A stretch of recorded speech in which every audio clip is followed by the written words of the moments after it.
আসসালামু আলাইকুম। আজকে আমরা আবার একটি গ্রামীণ দৃশ্য অঙ্কন করব। তার জন্য আমরা স্কেল দিয়ে মাঝ বরাবর বা একটু উপরের দিকে আমরা একটা দাগ দিয়ে নিয়েছি। এবার এই দাগের উপর দিয়ে আমরা দুইটা পাহাড় আঁকাবো।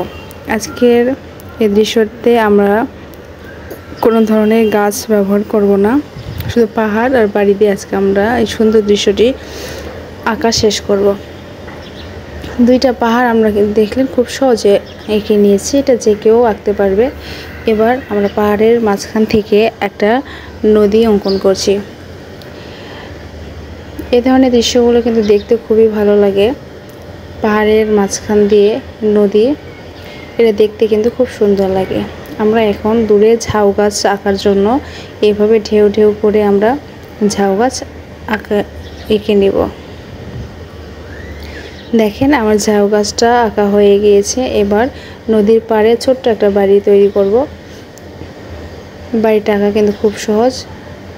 আমরা কিন্তু প্রত্যেকটা ভিডিওতেই বাড়ি তৈরি করি, যে কারণে বাড়িটা কিন্তু তৈরি করা খুব সহজ। দেখেন বাড়িটা কিন্তু তৈরি হয়ে গেছে। এবার বাড়িতে আমরা দরজা জানালা আঁকাবো। আজকের ভিডিওটা কিন্তু খুবই সিম্পল এবং খুব সহজেই আঁকা যায়। দুই পাশে আমরা ঘাস আঁকাচ্ছি। তো একটা সূর্য আঁকে নিলাম। সবাই ভালো থাকবেন।